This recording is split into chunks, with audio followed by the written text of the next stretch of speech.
Well, joining me now to talk more about the protests in Brazil is Peter Hakim, the President Emeritus and Senior Fellow at the Inter-American Dialogue. Peter, thanks for joining us. Thank you. Let's talk first about that Confederations Cup final. Brazil has just beaten Spain 3-0.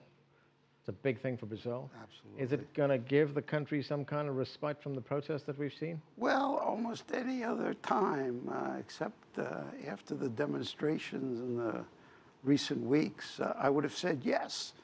That football means a lot to Brazil. Recall, that every election year is also a year when the World Cup is held, and it's sort of, the government power can hold on to power if Brazil wins the World Cup. And all of a sudden it becomes the object of protests, which suggests that the country is changing in somewhat dramatic ways. Right, and I guess because soccer is almost a religion in Brazil, this tells us about the depth of feeling that people have against these things going on there. Well, put it another way is that the World Cup coming on has such a high visibility in Brazil. They're building stadiums in 8 cities or so, and they know that the world is looking at Brazil. They see construction going on, and it's somewhat of an easy target. In other words, if the World Cup wasn't occurring the next year, I don't think this is a...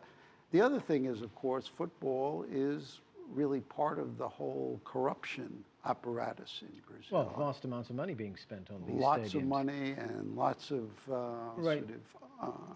President Dilma Rousseff's approval rating has dropped 30% in the past 3 weeks. She enjoyed very good approval ratings with the public. It's dropped 30%. How much trouble is she in? Well, for the first time, people are saying she might lose the next election. In fact, no one knows who might win it now. On the other hand, it seems like it's too big a drop. In other words, this seems to be a reaction to almost everybody who holds power now. That Lula's, who's Brazil's most popular president ever, has dropped. It's hard to find anybody who holds a government position nowadays that maintains much popularity. I think this reaction is sort of an immediate reaction that, out with all of them now. And I think that she'll do a little bit better as time goes on, particularly when if and when she really begins to grab hold of this and begins to take some concrete steps. She's made some speeches now. They haven't been terribly well received. She's still trying to really find her footing on this. Yeah, there's been talk about changing the system of governance in Brazil. I mean, she also made that speech a few days ago about the country using its oil revenues for education. There's been some other kinds of reforms that have been announced at a more local level. But what are the government's priorities right now? Well, the government's priorities right now are holding down inflation and getting growth back. And it's hard to do both at the same time.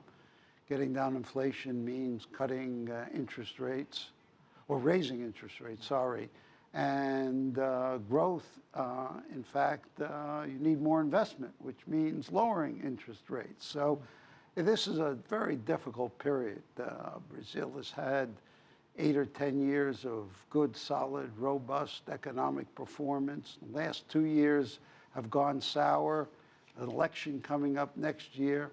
The economy is the central issue.